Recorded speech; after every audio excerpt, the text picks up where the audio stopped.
Amen.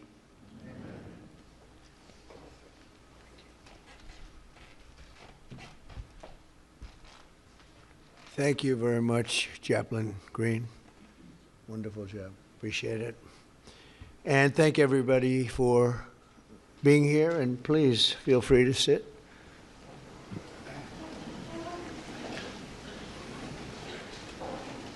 So before we begin this important ceremony, and there's no ceremony that can be much more important than this, let me provide a brief update on Operation Epic Fury. Today, the United States military continues to carry out large-scale combat operations in Iran to eliminate the grave threats posed to America by this terrible terrorist regime. Following our obliteration of Iran's nuclear program in Operation Midnight Hammer a short while ago, we warned Iran not to make any attempt to rebuild at a different location because they were unable to use the ones that we so powerfully blew up, but they ignored those warnings and refused to cease their pursuit of nuclear weapons. In addition, the regime's conventional ballistic missile program was growing rapidly and dramatically, and this posed a very clear, colossal threat to America and our forces stationed overseas. The regime already had missiles capable of hitting Europe and our bases, both local and overseas, and would soon have had missiles capable of reaching our beautiful America. The purpose of this fast-growing missile program was to shield their nuclear weapon development and make it extraordinarily difficult for anyone to stop them from making these highly forbidden by us nuclear weapons. We were the ones that were complaining. We were the ones that wanted it stopped, but everybody was behind us. They just didn't have the courage to say so. An Iranian regime armed with long-range missiles and nuclear weapons would be an intolerable threat to the Middle East, but also to the American people. Our country itself would be under threat, and it was very nearly under threat.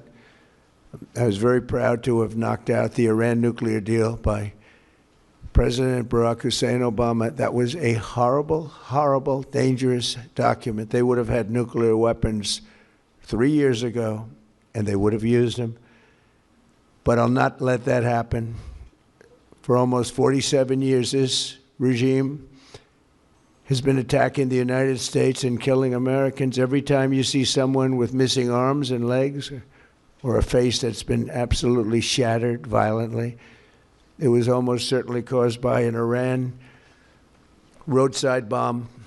They were put there by General Soleimani, who was the father of the roadside bomb. Very proudly, he thought, but I terminated him in my first term. This was our last best chance to strike what we're doing right now and eliminate the intolerable threats posed by this sick and sinister regime, and they are indeed sick and sinister. Our objectives are clear. First, we're destroying Iran's missile capabilities, and you see that happening on an hourly basis, and their capacity to produce brand new ones, and pretty good ones they make. Second, we're annihilating their Navy. We've knocked out already 10 ships. They're at the bottom of the sea. Third, we're ensuring that the world's #1 sponsor of terror can never obtain a nuclear weapon, never going to have a nuclear weapon. I said that from the beginning. They're never going to have a nuclear weapon. They were on the road to getting one legitimately through a deal that was signed foolishly by our country. And finally, we're ensuring that the Iranian regime cannot continue to arm, fund, and direct terrorist armies outside of their borders. And we thought we had a deal, but then they backed out, and then they came back, and we thought we had a deal, and they backed out. I said, you can't deal with these people. You got to do it the right way. Today, we grieve for the 4 heroic American service members who have been killed in action and send our love and support to their families. In their memory, we continue this mission with ferocious, unyielding resolve to crush the threat this terrorist regime poses to the American people, and a threat indeed it is. We have the strongest and most powerful by far military in the world, and we will easily prevail. We're already substantially ahead of our time projections, but whatever the time is, it's okay. Whatever it takes, we will always, and we have right from the beginning, we projected 4 to 5 weeks, but we have capability to go far longer than that. We'll do it. Whatever somebody said today, they said, oh, well, if the president wants to do it really quickly, after that he'll get bored. I don't get bored. There's nothing boring about this. Do you agree with that, Pete? I don't think there's anything, Mr. General. I think there's nothing boring about it. Somebody actually said from the media, I think he'll get bored after about a week or two. No, we don't get bored. I never get bored. If I got bored, I wouldn't be standing here right now, I guarantee you that, to go through what I had to go through. We also projected 4 weeks to terminate the military leadership, and as you know, that was done in about an hour, so we're ahead of schedule there by a lot. But please join me in thanking every American service member who bravely is standing in harm's way. They really are incredible, and I just want to thank you. We have a lot of them right here. Thank you very much. Thank you.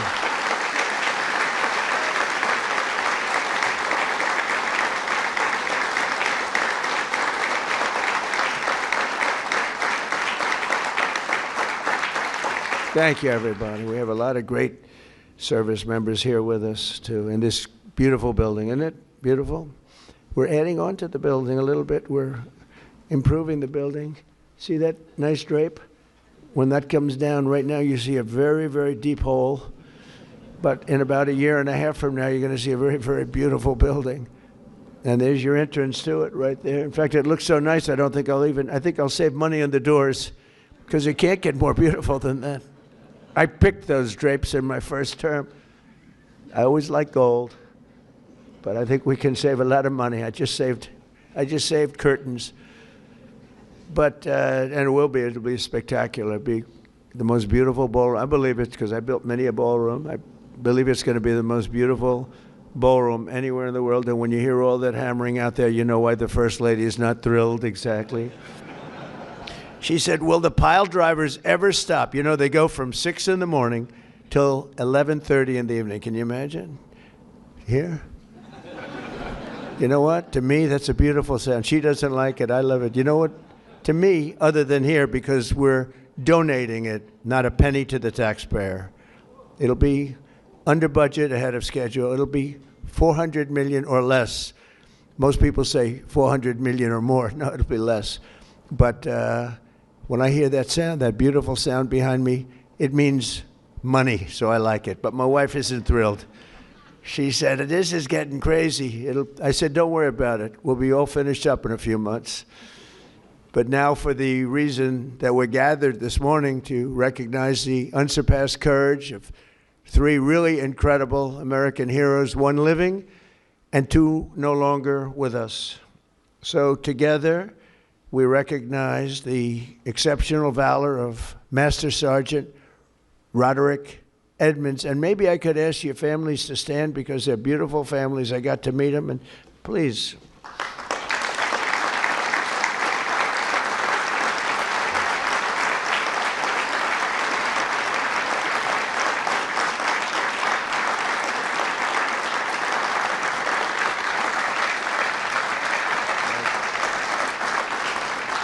So Staff Sergeant Michael Ollis and Command Sergeant Major Terry Richardson, as they receive our nation's highest military award, the Congressional Medal of Honor.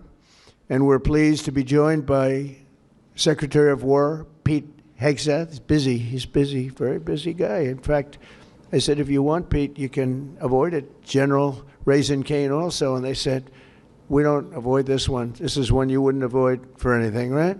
So we appreciate that you're here. Secretary of Veterans Affairs, who's doing an incredible job, Veterans Affairs, Doug Collins. Doug, thank you. You stand up, Doug. You're doing such a good job. 92% approval rating. Chairman of the Joint Chiefs of Staff, General Dan Kane, who's known as Raisin Kane. I liked him when I heard that name, Raisin Kane. I said, if it's true, you're my guy. And it's true. It's turned out it's very true. He's a great guy and a great general. Secretary of the Army, Dan Driscoll, and Army Chief of Staff, Randy George. Thank you. Thank you both, Dan. As well as Senators Tom Cotton, Bill Hagerty. You guys were great on television this weekend. I'll tell you what, can't have a better representative than both of you. Thank you very much.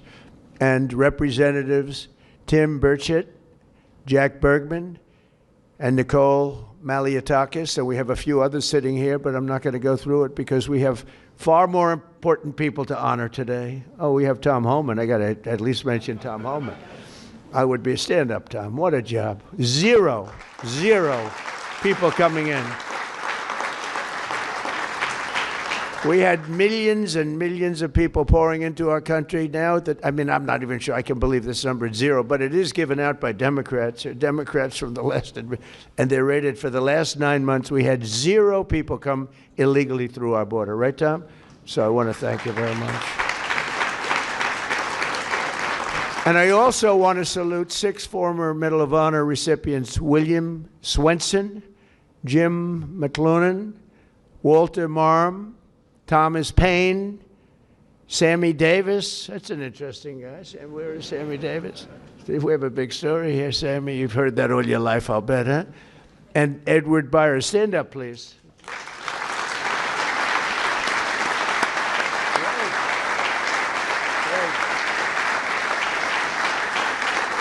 You all look good. We all look good. We remember the ceremonies. All great.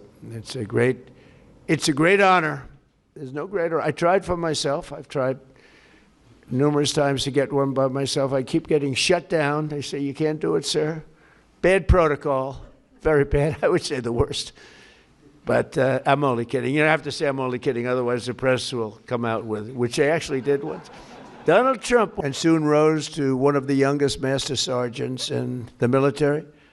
In 1944, he sailed to Europe to fight in World War II, and he was so enthusiastic and young and full of vim and vigor.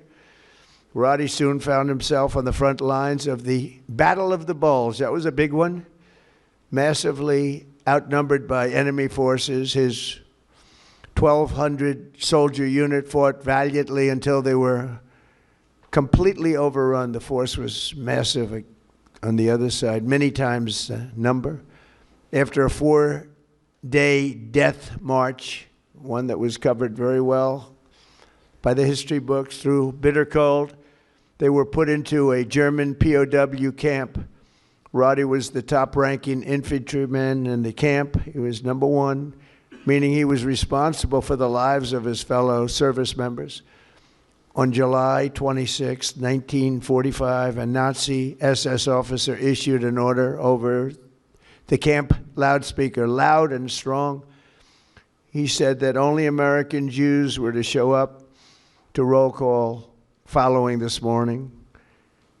He added, all who disobey this order will be shot immediately. There were more than 200 Jewish American soldiers in the camp, and Roddy knew their separation from the group would mean certain death. So that night he summoned his team and devised a plan. The next morning, all 1,200 American men fell in line together, shoulder to shoulder. Enraged, the Nazi commandant rushed forward, drew his Luger pistol, and pressed the barrel between Sergeant Edmonds' eyes. He barked at Roddy.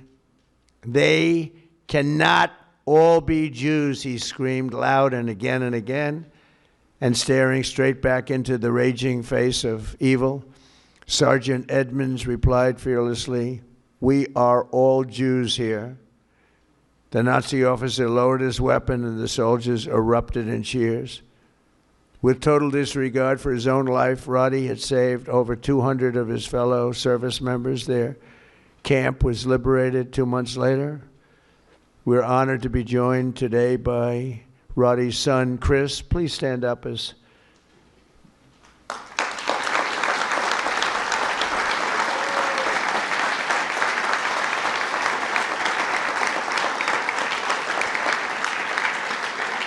Thank you, Chris. Today, your father gets the honor he so courageously earned. And really amazing, right? It's an amazing story. Congratulations to the family of Master Sergeant Roddy Edmonds. The next two we recognize today served in the 1st Battalion, 28th Infantry Regiment of the 1st Infantry Division, better known as Big Red 1. Do you know about that, Pete, right? Command Sergeant Major Terry Richardson, we are honored to have you with us. On September 12, 1968, 102 brave men of Terry's Alpha Company were asked with securing Hill 222 deep behind the enemy's line in Vietnam. They didn't know it at the time, had no idea, but the area was totally infested with nearly 300 enemy bunkers and many, many enemy soldiers, far outnumbering them by at least 4, 5, even 6 to 1. As Terry led Lima Platoon up Hill 222, the enemy launched an ambitious and violent attack, unleashing a withering fire of machine guns and rocket-propelled grenades. Just didn't stop, just kept coming. Pinned down in hell on earth, Terry summoned unimaginable courage. 3 times he exposed himself to enemy fire to rescue severely wounded comrades, and 3 times he dragged them back to the group. Terry soon realized that the 82 remaining men had one chance of survival, and that was air support. Acting without regard of his own life, he grabbed a radio and charged up Hill 222 alone. He needed to be there. It was the only place you'd get reception. He withstood a storm of enemy bullets, eventually reaching the top, where he spent the next 8 hours calling in tactical strikes, completely exposed. An hour in, an enemy sniper shot rang out and the bullet tore through his right leg violently. He was in bad shape, but Terry disregarded that and pushed through. And after 7 more hours of calling in American fire from above, the enemy retreated. Later that day, his team found him with both eardrums totally ruptured and a mangled right leg and foot, but still barely living, but living nevertheless. Due to Terry's actions above and beyond the call of duty, 82 men, Alpha Company, survived this battle, including 2 in this room, Norm Meyer and Dave Himmer. Where are you? Can you want to stand up, Norm and Dave? Where's Norm and Dave? That's pretty good.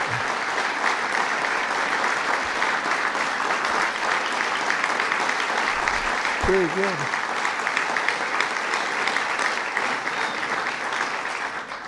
And that story is 100% correct, isn't it? Huh? See, pretty. It's how much have you paid him over the years? Have you said take everything we have? We wouldn't be here, right? That's great. That's a great story, Terry. Today you enter the ranks of the bravest warriors ever to stride the face of the earth. Please stand up, please. Thank you.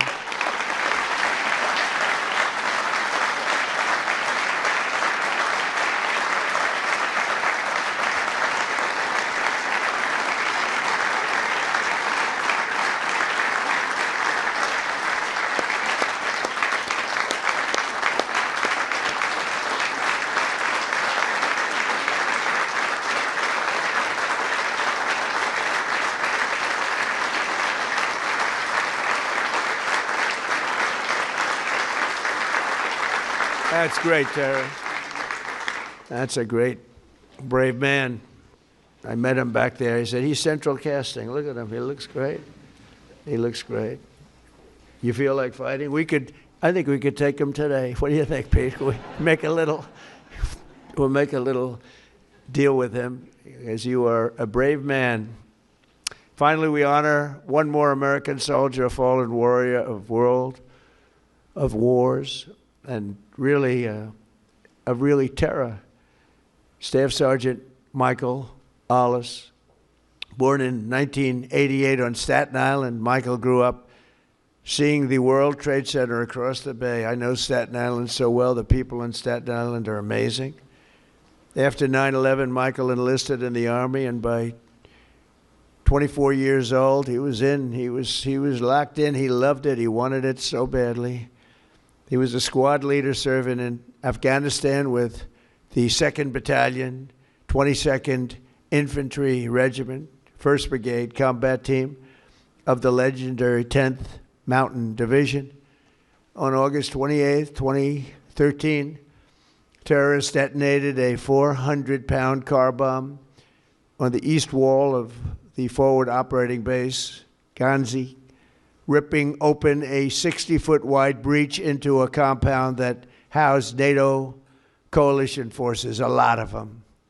10 Taliban fighters wearing suicide vests swarmed through. From across the compound, Michael saw the pillar of white smoke rising and ran to join the fight, rushing without his gear, wearing almost no gear, no Kevlar helmet, no body armor, just one magazine in his rifle. Along the way, he encountered a Polish soldier, and together they advanced under heavy fire, very, very heavy fire. At one point, shrapnel ripped through the Polish soldier's legs, rendering him unable to walk, very, very severely hurt.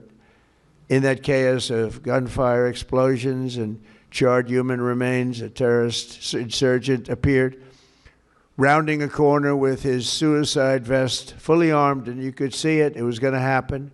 He charged the wounded Polish soldier without hesitation. Michael raised his gun and forced himself between the insurgent and the man he just met, shielding him with his own body. He knew it was going to happen. He shielded him with his own body. You know, bravery's amazing. You never really know who's brave, who's not, until they're really tested. We think some people are brave, Pete, and they're not.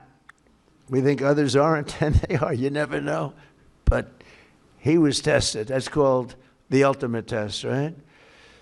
And at perhaps his final heartbeat, Michael fired his weapon, and the terrorist detonated his vest simultaneously. Staff Sergeant Ollis was killed just weeks before his 25th birthday, and nobody was any more brave than that. In his final act on earth, Michael absorbed the blast, sparing the life of that Polish warrior, who we are grateful to have in the room with us today, 2nd Lieutenant Carol Sierpika. Carol Sierpika. Where are you, Carol? Hey.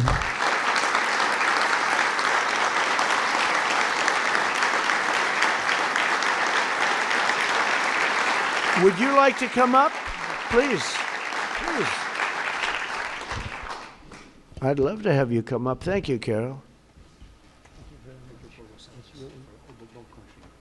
Very, very nice. Thank you very much. Thank you so much. Thank you.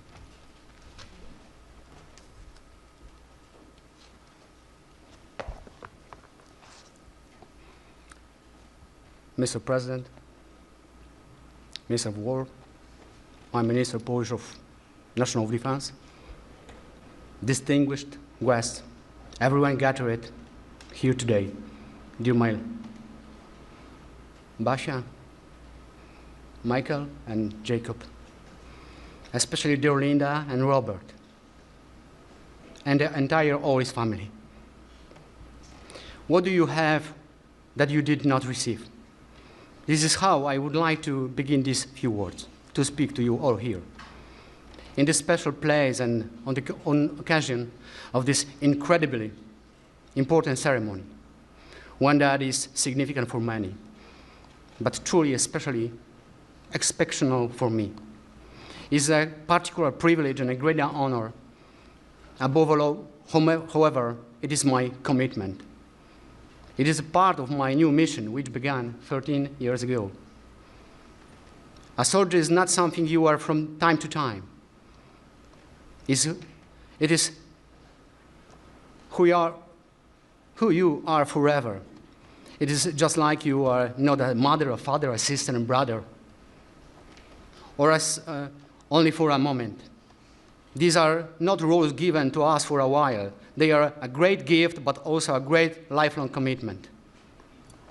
Yes, today my commitment and my greatest gift is to cultivate the memory of true, heroic act of courage that I witnessed performed by your beloved son, Michael.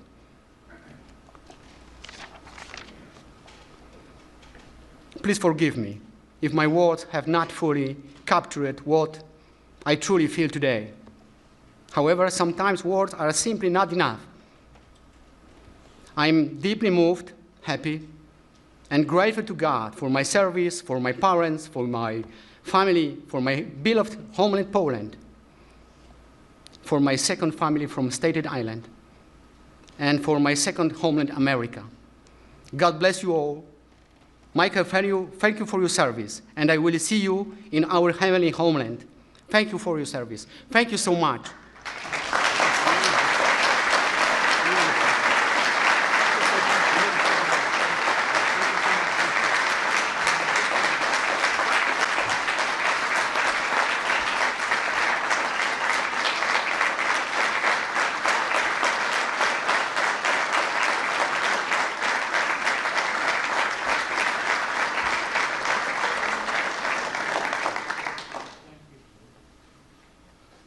And Carol is joined by his wife and their two wonderful sons, Jacob and Michael. Michael is named after the American hero who saved his father's life. So stand up, Michael. Let me see.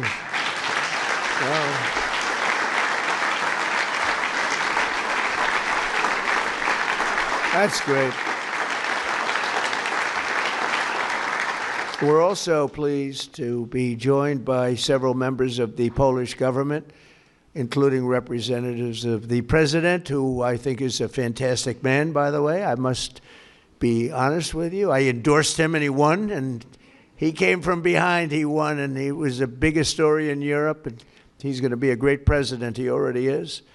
But as well as Poland's Minister of Defense, to honor the blood and sacrifice that has helped seal the Polish-American bond. We have a great bond. We have a great relationship with your country. And I just want to thank you to Michael's parents, Bob and Linda. Your son's selflessness in the face of real evil reminds us of the courage that keeps our country free. And I just said the genetics in that family are very strong, right? I said that before. All three families, I said, good. I see some of the young ones today. And I said, you have good genes. They were asking me, what does that mean? I said, don't worry about it. You'll figure it out. But you have the best genes you can have, actually. So thank you for giving America your beloved son.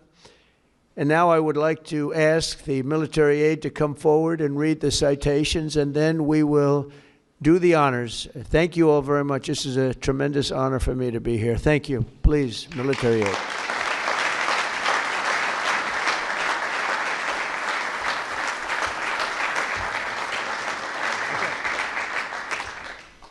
Chris Edmonds, accepting on behalf of his father, Master Sergeant Roderick W. Edmonds.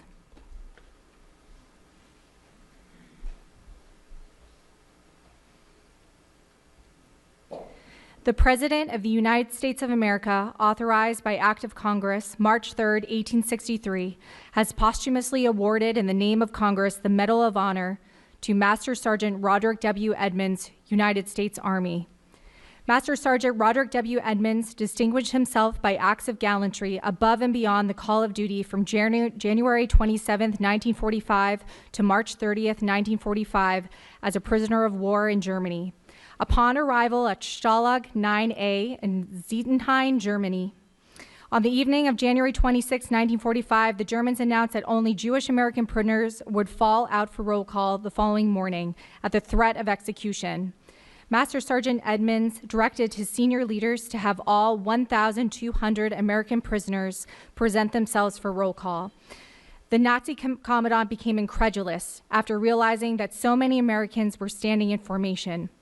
The commandant removed his pistol, pressed it hard against Master Sergeant Edmonds' forehead between his eyes, and demanded that he order all Jewish American prisoners to step forward or he would be shot. Master Sergeant Edmonds fearlessly held his ground, refusing to concede.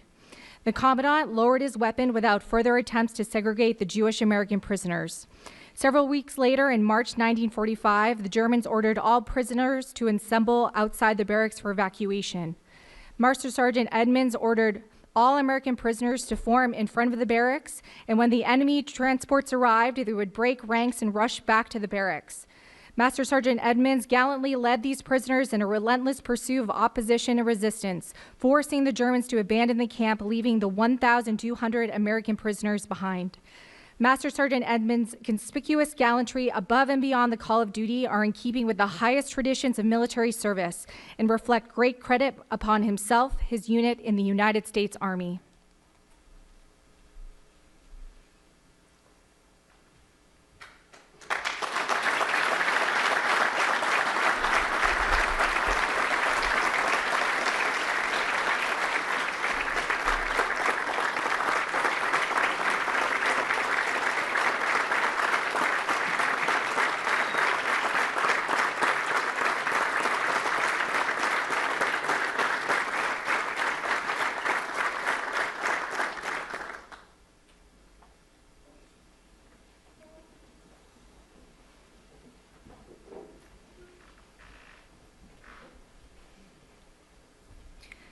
Command Sergeant Major Terry P. Richardson.